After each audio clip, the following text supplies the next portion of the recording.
नमस्कार दर्शकों, मैं आर्यस अग्निहोत्री आप सबका स्वागत करता हूं। दर्शकों, आज हम बात करेंगे बड़े बदलाव के बारे में। मीन राशि वालों के लिए ये बदलाव बड़े खास रहने वाले हैं। मार्च 2025 से लेकर मई 2025 के बीच बड़े बड़े बदलाव देखने को मिलेंगे। इन तीनों महीनों में नवोग्रह का राशि परिवर्तन होगा और नवोग्रह में से 4 ग्रह जो कि प्रमुख माने जाते हैं, बड़े ग्रह माने जाते हैं, और इन ग्रह का जब भी राशि परिवर्तन होता है तो विशेष बदलाव देखने को मिलता है, क्योंकि इन ग्रहों का राशि परिवर्तन लंबे समय के बाद होता है और हमारे जीवन में सबसे ज्यादा इन ग्रहों का प्रभाव होता है। विस्तृत चर्चा इस वीडियो के माध्यम से करेंगे। साथ ही साथ आपके सभी क्षेत्रों के बारे में हम बताएंगे। स्वास्थ्य के बारे में, धन के बारे में, नौकरी के बारे में, व्यापार के बारे में, शिक्षा के बारे में, संतान के बारे में, लव लाइफ के बारे में, वैवाहिक जीवन के बारे में, कंपटीशन के बारे में, भाग्य के बारे में, लाभ हानि के बारे में और विदेश यात्राओं के बारे में, सभी क्षेत्रों के बारे में विस्तार से जानेंगे और सटीक जानकारी बताने का प्रयास करेंगे। तो आइए जानते हैं। उससे पहले यह समझिए कि यह फलादेश चंद राशि पर आधारित है। नाम राशि के आधार पर भी जान सकते हैं और लग्न राशि के आधार पर भी जान सकते हैं। तो सबसे पहले हम बात करेंगे ग्रहों की स्थिति के बारे में। मार्च 2025 में ग्रहों की स्थिति कैसी रहेगी? कुंडली में यदि हम देखें तो सौर मंडल में ग्रहों की स्थिति इस प्रकार से रहने वाली है। जैसे आपके राशि में राहु का गोचर मार्च के महीने में, शुक्र का गोचर और बुध का गोचर देखने को मिलेगा। लेकिन 14 मार्च को सूर्य भी आपके ही राशि में आ जाएंगे और 29 मार्च को शनि भी आपकी ही राशि में आ जाएंगे। मतलब 5 ग्रहों का राशि परिवर्तन जो है आपके ही राशि में देखने को मिलेगा। 5 ग्रहों की युति आपके ही राशि में लगन भाव में देखने को मिलेगा। वही चंद्रमा भी आपकी राशि में, मीन राशि में 14 तारीख को गोचर करते हुए दिखेंगे। मतलब 6 ग्रहों की युति रहेगी। और 14 तारीख की यदि हम बात करें तो 14 मार्च को चंद्र ग्रहण भी दोष होगा। चंद्र ग्रहण दोष, चंद्र ग्रहण भी पड़ेगा और 29 मार्च को सूर्य ग्रहण भी पड़ेगा। मतलब मार्च के महीने में बड़े बड़े बदलाव देखने को मिलने वाले। एक तो शनि का राशि परिवर्तन लंबे समय के बाद हो रहा है।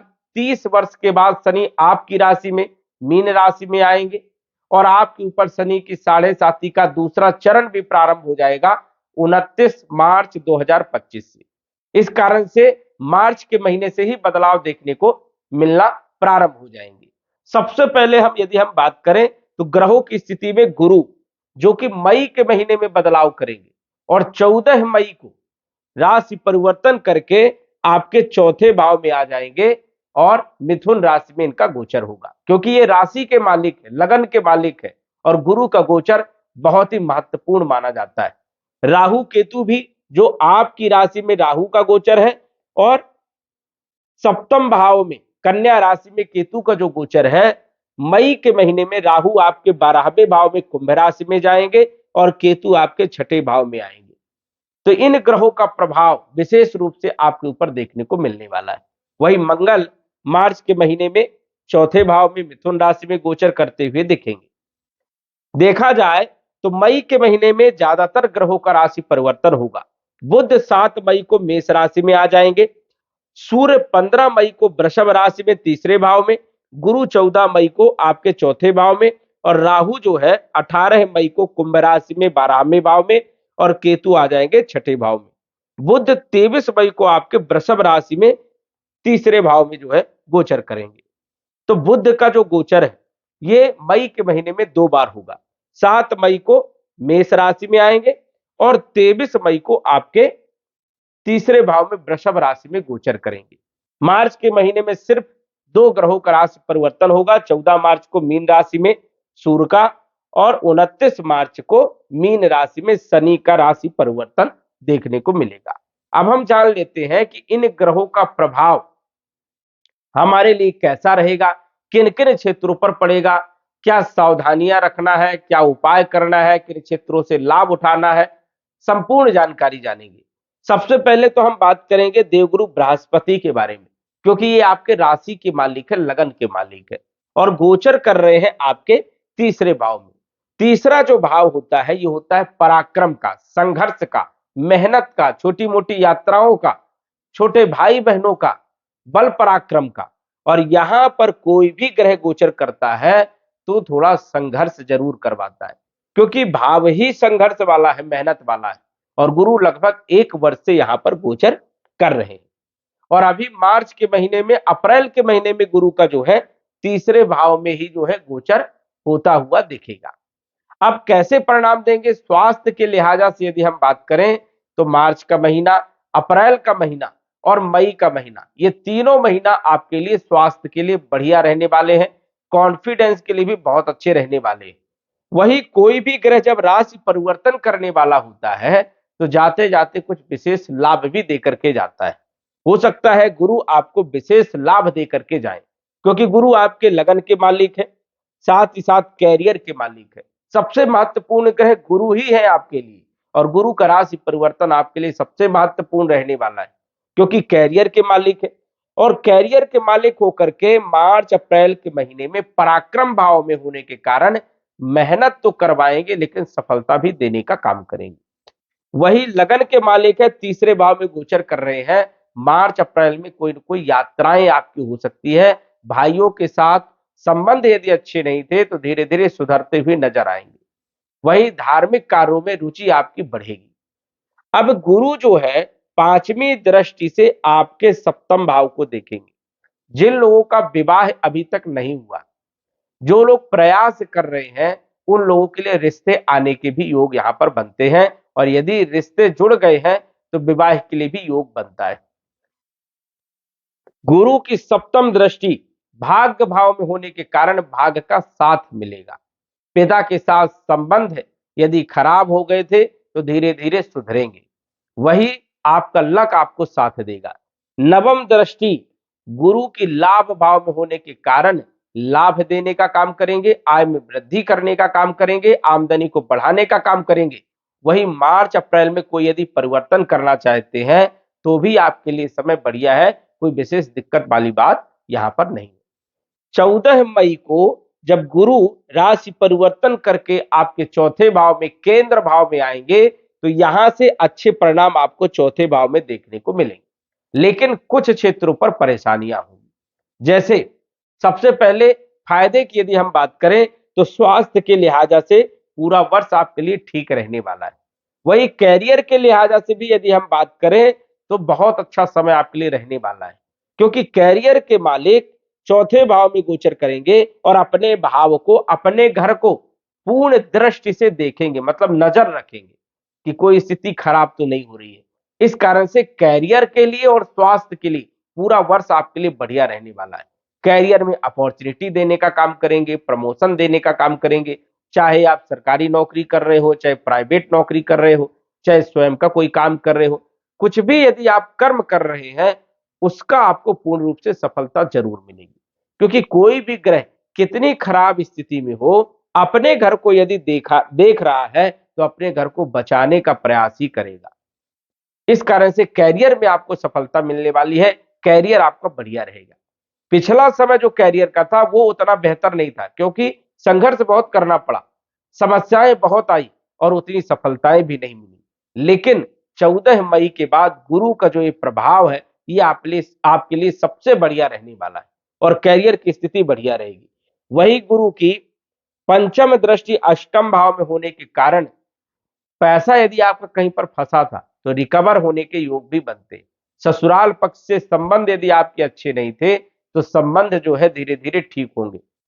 गुप्त धन आपको प्राप्त हो सकता है। जुआ, लॉटरी, सट्टा, शेयर मार्केट इत्यादि से आपको लाभ की आशंका यहां पर बनती है। कहीं ना कहीं रिसर्च वाले क्षेत्रों पर आपका एक अच्छा योग बन रहा है और रिसर्च वाले क्षेत्रों से लाभ हो सकता है। यदि आप आध्यात्मिक क्षेत्र से जुड़ना चाहते हैं या जुड़े हैं, वहां से भी आपको लाभ मिल सकता है। नवम दृष्टि की बात करें तो गुरु नवम दृष्टि से 12वें भाव को देखेंगे। जो विद्यार्थी विदेश जाना चाहते हैं या नौकरी के लिए जाना चाहते हैं या व्यापार के लिए जाना चाहते हैं तो ये समय भी आपके लिए बढ़िया रहेगा। और विदेश की यात्राएं जो है जरूर देखने को मिल सकती है। तो गुरु का जो गोचर है ये 14 मई के बाद आपके लिए सोने में सुहागा रहने वाला है, सबसे बढ़िया रहने वाला है। क्योंकि कैरियर यदि बढ़िया है तो काफी चीजें जो है बढ़िया हो जाती है। तो गुरु का जो प्रभाव है वो आपके लिए सबसे बढ़िया रहने वाला है, क्योंकि केंद्र भाव में रहेंगे और अपने भाव को देखेंगे। दूसरा जो बदलाव है वो मार्च के ही महीने में 29 मार्च 2025 को जो शनि 12वें भाव में व्यय भाव में गोचर कर रहे हैं, हॉस्पिटल खर्चे कोर्ट कचहरी वाले भाव में जो गोचर कर रहे हैं वो आ जाएंगे आपकी राशि में, और आपके ऊपर शनि की 7.5 का दूसरा चरण भी प्रारंभ हो जाएगा। पहला चरण बड़ा नुकसानदायी होता है, कई लोगों की नौकरी चली गई होगी, कई लोगों को व्यापार में नुकसान हुआ होगा, कई लोगों की प्लानिंग फेल हो गई होगी, कई लोगों की मानसिक टेंशन बहुत ज्यादा हुआ, पारिवारिक स्थिति खराब हो गई, दिन प्रतिदिन कर्जा बढ़ते चला गया, धीरे धीरे बैंक बैलेंस भी जो है खत्म हो गया। ऐसी स्थितियां जो है मीन राशि पर देखने को मिली। लेकिन अब शनि जो है राहत देने का काम करेंगे 29 मार्च 2025 से, क्योंकि द्वितीय चरण जो होता है ये संघर्ष जरूर करवाता है लेकिन सफलता देना प्रारंभ कर देता है। यहां पर एक चीज और आपको ध्यान रखना है कि लगन भाव में जब भी शनि का गोचर होता है शनि आलस्य देने का काम करते हैं, क्योंकि काम तो बनने लग जाएंगे लेकिन यदि आपने आलस्य किया, काम करने को टालने का प्रयास किया, तो फिर आपको उतनी अच्छी सफलता नहीं मिल पाएगी। तो यहां पर आपको सजग रहना है, काम के प्रति आपको वफादार रहना होगा, तभी जो है आपको सफलता मिलेगी, अन्यथा परेशानियां यहां पर भी जो है बनी रहेंगी। हालांकि यहां पर कुछ राहत देने का काम करते, दूसरा चरण जो है कम कष्टकारी होता, पहला चरण बहुत ज्यादा कष्टकारी होता है।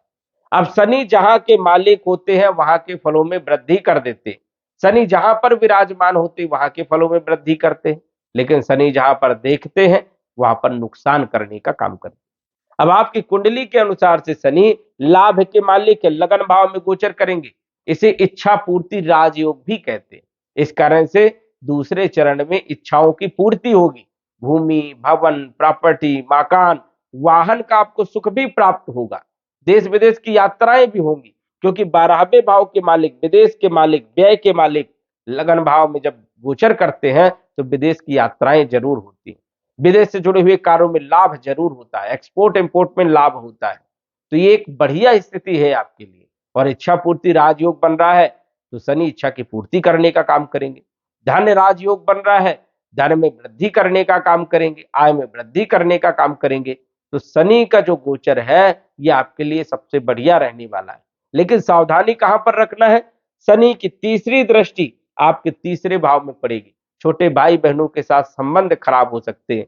शनि की सप्तम दृष्टि विवाह दाम्पत्य जीवन के भाव में पड़ेगी, पार्टनरशिप में मनमुटाव हो सकता है, दाम्पत्य जीवन में भी थोड़ा सा ध्यान रखना है, कंप्रोमाइज करके चलना है, नहीं यहां पर भी दिक्कत होगी। शनि की दसम दृष्टि कैरियर के भाव में होने के कारण, हालांकि दसम दृष्टि का प्रभाव ज्यादा नहीं होता है, और यहां पर गुरु की दृष्टि रहने वाली है 14 मई से, तो कोई विशेष दिक्कत वाली बात नहीं, यहां पर स्थिति बढ़िया हो जाएगी। शनि यहां पर अच्छे परिणाम देने का काम करेंगे, क्योंकि गुरु अपने भाव को देखेंगे और अपने भाव को खराब होने देंगे नहीं, इस कारण से कैरियर में कोई दिक्कत नहीं रहने वाली। लेकिन ध्यान रखना है पारिवारिक स्थिति में, पत्नी के साथ संबंध और व्यापारिक स्थिति में, यदि पार्टनरशिप में व्यापारिक स्थिति में है तो यहां पर ध्यान रखना है, छोटे भाई बहनों के साथ भी कंप्रोमाइज करके आपको चलना है, क्योंकि यहाँ की स्थितियां जो है खराब होंगी, फिजूल की यात्राएं होंगी, और ज्यादातर यात्राएं जो है होंगी वो उसमें आपको सक्सेस नहीं मिलेगी, फिजूल की यात्राएं हो सकती है, इसलिए विशेष तौर पर ध्यान रखना है। शनि जो है लगन भाव में विराजमान रहेंगे, यदि आपने आलस्य नहीं किया तो ये अपॉर्चुनिटी देने का काम करते, यश मान सम्मान देने का काम करेंगे, क्योंकि राजयोग में रहेंगे। तो एक बढ़िया स्थिति है, शनि मार्च के महीने से ही अपना बदलाव करना प्रारंभ कर देंगे।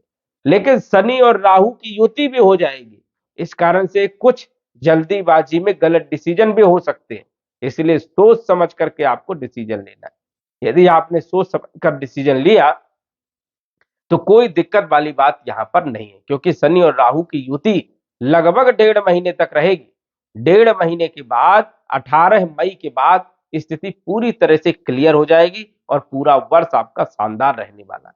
तो ये जो समय है ये थोड़ा सा ध्यान रखना है कि जल्दीबाजी में डिसीजन नहीं लेना, और कोई दिक्कत नहीं, डिसीजन में ही दिक्कत हो सकती है। वही यदि हम बात करें तो मार्च के महीने में 14 मार्च को मीन राशि में सूर्य का भी राशि परिवर्तन होगा। अब सूर्य यहां पर गोचर करेंगे लंबे समय तक। सूर्य ग्रहण भी यहीं पर बनेगा, आपकी राशि में ही बनेगा, मीन राशि में ही बनेगा। तो मार्च के महीने में थोड़ा सावधानी भी रखना है, जैसे कोई डिसीजन नहीं लेना है, जल्दीबाजी में कोई काम नहीं करना है। हालांकि यहां पर बड़ी बड़ी अपॉर्चुनिटी भी आपको मिल सकती है, लेकिन कुछ नुकसान भी हो सकता है, इसलिए सावधानी भी आपको रखना है। क्योंकि ये मीन राशि में सब घटनाएं घटने वाली है, 6 ग्रहों की युति रहने वाली है। कहीं ना कहीं विस्फोटक स्थिति भी हो सकती है। जिन लोगों की कुंडली में ग्रहों की स्थिति बहुत ज्यादा खराब है, उन लोगों को थोड़ा सचेत भी रहना चाहिए। लेकिन जिन लोगों की कुंडली में स्थिति सामान्य है और बेहतर है, उन लोगों को तो बड़ा लाभ भी देखने को मिल सकता है। तो ये स्थिति यहाँ पर रहने वाली है। अब सूर्य आएंगे तो कॉन्फिडेंस देने का काम करेंगे, कहीं ना कहीं आत्मविश्वास में वृद्धि करने का काम करेंगे, आर्थिक स्थिति को मजबूत और मानसिक स्थिति को बेहतर करने का काम करेंगे। वही देखा जाए तो 14 मार्च को चंद्र ग्रहण दोष होगा, जो कि थोड़ा मानसिक टेंशन भी देने का काम करेगा। मन थोड़ा सा खिन्न हो सकता है, विचलित हो सकता है, और विशेष कोई ज्यादा दिक्कत वाली बात नहीं। अप्रैल के महीने की यदि हम बात करें, मंगल 3 अप्रैल को कर्क राशि में आ जाएंगे।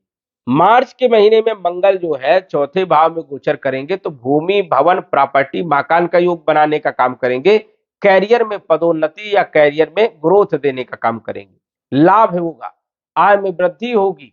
लेकिन अप्रैल के महीने में 3 अप्रैल को ये पंचम भाव में आएंगे, नीच राशि में गोचर करेंगे, तो यहां पर ज्यादा अच्छी स्थिति नहीं मानी जाती। पेट से जुड़ी हुई कुछ समस्याएं आपको देखने को मिल सकती है। वही देखा जाए तो अप्रैल के महीने में थोड़ा सा संघर्ष करते हुए आप नजर आएंगे। धन भाव के मालिक है तो खर्चे आपके बढ़ सकते हैं, ये भी आपको ध्यान रखना है। पायल्स जैसी बीमारी भी हो सकती है, पायल्स रोग हो सकता है, इसलिए विशेष तौर पर खान पान पर आपको ध्यान रखना है।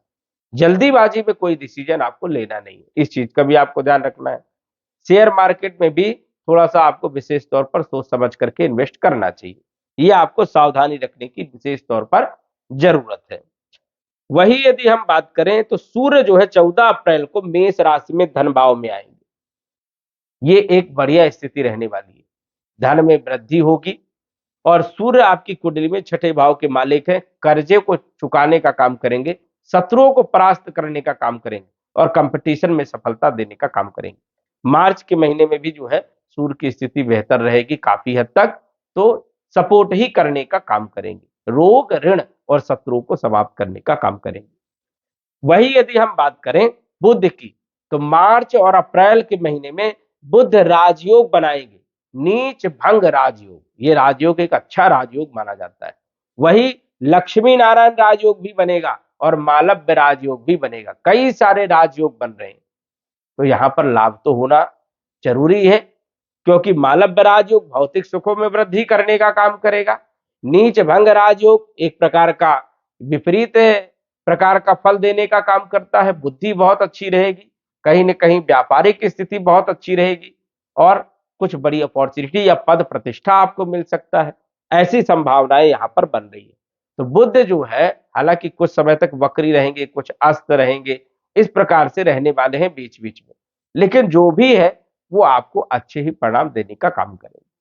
अब बुध का राशि परिवर्तन 7 मई को होगा। मई के महीने में ये मेष राशि में आएंगे, जबरदस्त लाभ देने का काम करेंगे। मालिक ये आपके व्यापार के हैं, दाम्पत्य जीवन के हैं, तो व्यापार में वृद्धि करेंगे, आय में वृद्धि करने का काम करेंगे। भूमि, भवन, प्रॉपर्टी से जुड़े हुए कार्यों में अच्छा लाभ देने का काम करेंगे। तो बुध की स्थिति जो है बढ़िया रहने वाली है 7 मई के बाद। सूर्य जो है 15 मई को वृषभ राशि में आ जाएंगे, तीसरे भाव में अच्छे परिणाम देने का काम करते हैं। मार्च और अप्रैल दोनों में सूर्य की स्थिति बढ़िया रहने वाली है, यश मान सम्मान, धन, वैभव, कीर्ति, प्रसिद्धि देने का काम करेंगे। सूर्य अच्छे लाभ देंगे। 14 मई को मिथुन राशि में गुरु आएंगे, तो ये तो भविष्य बदलने का काम करेंगे ही करेंगे। आने वाला एक वर्ष बड़ा शानदार रहेगा, क्योंकि अक्टूबर के महीने तक गुरु चौथे भाव में, 20 अक्टूबर को आएंगे उच्च राशि में पंचम भाव में, जबरदस्त लाभ देंगे, और दिसंबर तक यहाँ पर रहेंगे। दिसंबर में राशि परिवर्तन करके पुनः जो है केंद्र भाव में मिथुन राशि में गोचर करेंगे। मतलब गुरु का राशि परिवर्तन आपके लिए सोने में सुहागा रहने वाला है। धन के लिए, आय के लिए बहुत अच्छे रहने वाले हैं। राहु 18 मई को 12वें भाव में चले जाएंगे, लेकिन मार्च, अप्रैल और 18 मई तक थोड़ा कंफ्यूज भी करेंगे, डिसीजन लेने में थोड़ी दिक्कत भी आएगी और एंड टाइम पे कई बार ये काम भी खराब करते आ रहे हैं। लगभग 1-1.5 साल से राहु एंड टाइम पर जो है काम को खराब कर दे रहे थे, लेकिन अब जाते जाते कुछ बड़ा लाभ दे करके जाएंगे। और 12वें भाव में विदेश से जुड़े हुए कार्यों में बड़ा लाभ देने का काम करते हैं, लेकिन 12वें भाव में यदि आपने गलत कर्म किए तो कई बार फंसाने का काम भी करते हैं। तो ये स्थिति है। केतु छठे भाव में अच्छे परिणाम देने का काम करते हैं, कंपटीशन में सफलता, रोग ऋण शत्रुओं को समाप्त करने का काम करते हैं। तो राहु केतु दोनों की स्थिति आपके लिए बेहतर रहने वाली है 18 मई 2025 के बाद।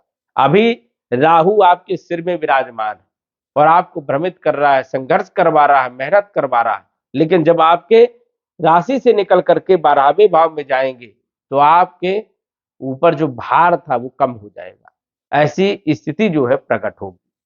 तो राहु केतु का जो गोचर है ये आपके लिए लाभप्रद रहने वाला। अभी केतु भी परेशानियां उत्पन्न कर रहे हैं व्यापार में, दैनिक आय में, पार्टनरशिप में, वैवाहिक जीवन में और स्वास्थ्य में भी दिक्कत दे रहे हैं बीच बीच में, लेकिन ये समस्या जो है आपकी समाप्त होने वाली है, ये समझिए। 23 मई को वृषभ राशि में बुध का गोचर होगा। ये भी एक अच्छा गोचर है, भाग्य का साथ मिलेगा, बल पराक्रम में वृद्धि करने का काम करेंगे, मतलब स्थिति बढ़िया है।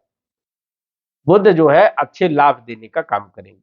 देखा जाए तो मार्च का महीना आपके लिए बदलाव का है, अप्रैल का महीना भी आपके लिए बदलाव का है और मई का महीना तो बड़ा बदलाव का है ही है।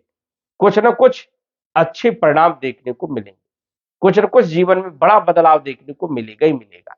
हाँ, यदि आपकी कुंडली में चल रही महादशा, अंतरदशा मारक ग्रहों की है, शनि, राहु, केतु की है, पाप प्रभाव वाले ग्रहों की है, तो बदलाव कम देखने को मिल सकता है।